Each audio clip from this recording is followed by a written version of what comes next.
बिस्मिल्लाहिर्रहमानिर्रहीम। नाज़रीन अस्सलाम वालेकुम। आप देख रहे हैं CNN उर्दू में। नाज़रीन आज हम बात करेंगे सदर ट्रंप की डेडलाइन। अमरीकी तैयारों ने ईरान की जानिब पोजीशनें संभाल ली। अमरीकी सदर डोनाल्ड ट्रंप ने ईरान को मुआहिदा करने के लिए 10 से 15 रोज़ की डेडलाइन दे दी है। आलमी खबर रसा अदारे के मुताबिक डोनाल्ड ट्रंप ने धमकी दी है कि अगर ईरान ने मोहलत दिए जाने तक मुज़ाकरात ना किए तो बड़ा फौजी हमला किया जाएगा। सदर ट्रंप की ईरान को दी गई डेडलाइन के बाद यूरोप में मौजूद अमरीकी फ़ज़ाइया ने ईरान की जानिब अपनी अस्करी पोजीशन संभालना शुरू कर दी हैं।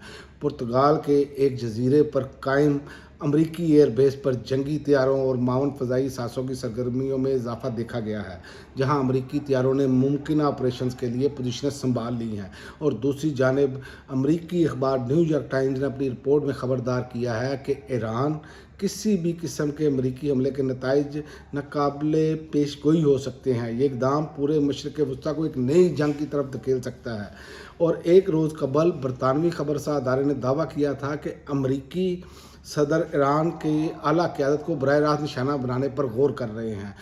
और बाज़ रिपोर्ट्स में ईरान पर महदूद हमलों का जिक्र भी किया गया है। इन्हीं रिपोर्ट्स में ये दावा भी सामने आया है कि अमरीकी फ़ौज का हदफ सिर्फ अस्करी कार्रवाई नहीं बल्कि ईरानी हुकूमत पर दबाव बढ़ाकर निज़ाम की तब्दीली की कोशिश हो सकती है। और ईरान की जानिब से ताहाल इन खबरों पर कोई बाज़ाब्ता रद्द-ए-अमल सामने नहीं आया। ताहम माजी में ईरानी काम वाज़ेह कर चुके हैं कि किसी भी हमले की सूरत में सख्त जवाब दिया जाएगा। और ये बहुत ही बड़ी नाइंसाफ़ी होगी कि ये अब कह रहे हैं कि ईरान अपनी मिसाइल की रेंज कम करे। क्या इससे पहले किसी मुल्क को कहा गया है? और दूसरा, अमेरिका ताकत के नशे में डोनाल्ड ट्रंप इस तरह धुत है कि आप यही से अंदाज़ा लगाएं कि वेनेजुएला वाला जो सीन है वो अब ईरान में भी दोहराने की कोशिश की जा रही है। और ये पूरी कोशिश है इनकी कि उनकी क़यादत को निशाना बनाया जाए। लेकिन मैं आपको ये बात बता दूं कि ईरान तरन वाला साबित नहीं होगा। ये मिज़ाइल इसीलिए कह रहे हैं कि ताकि ये मामला मिज़ाइल के हवाले से जो है वो इसराइल के हवाले से कोई महफूज किया जा सके। तो बात ये है कि ईरान पर इतनी पाबंदियां लगाने के बावजूद, यूरेनियम अफजूदगी के हवाले से भी आप सारा कुछ करने के बावजूद, ये जो असल मकसद है कि वहाँ पर रजीम चेंज किया जाए, वो जो शाह की बाकियात है उनको इक़्तिदार दिया जाए, तो ये तो बात है कि ये तो उनकी कौम का हक़ है कि वो खुद चाहे तो तब्दील करें।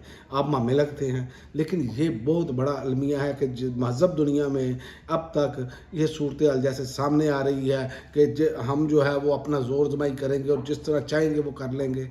तो ये मैं आपको बताऊं कि ये ईरान पर करेंगे तो करने की कोशिश तो ज़रूर करेंगे, लेकिन उसके नताइज जो हैं वो भयानक नज़र आएंगे। और पूरा खित्ता जो है ना वो इसमें मुझे जलता हुआ नज़र आ रहा है, क्योंकि ईरान रिएक्शन ज़बरदस्त किस्म का देगा। और अमेरिका इसीलिए अभी तक सोच विचार में है कि वो किस तरह करेगा, लेकिन अमेरिका ने अपनी पूरी ताकत ईरान के गिर्द जमा कर दी है।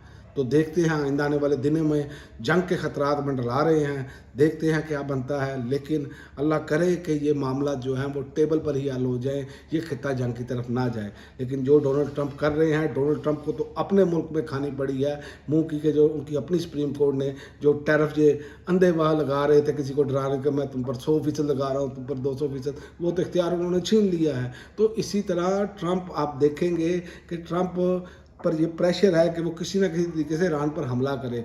लेकिन वो हमला करे ना करे, ईरान डोनाल्ड ट्रंप के लिए मिड टर्म में उनकी ताकत कम होने जा रही है, क्योंकि हर जो सियासी पंडित है वहाँ का वो ये कह रहा है कि मिड टर्म में इनको डोनाल्ड ट्रंप को मुँह की खानी पड़ेगी, क्योंकि उसकी वजह उनकी पॉलिसियाँ हैं। अब तक के लिए नाज़रीन इतना ही। अगली वीडियो तक इजाज़त दें। अल्लाह हाफ़िज़।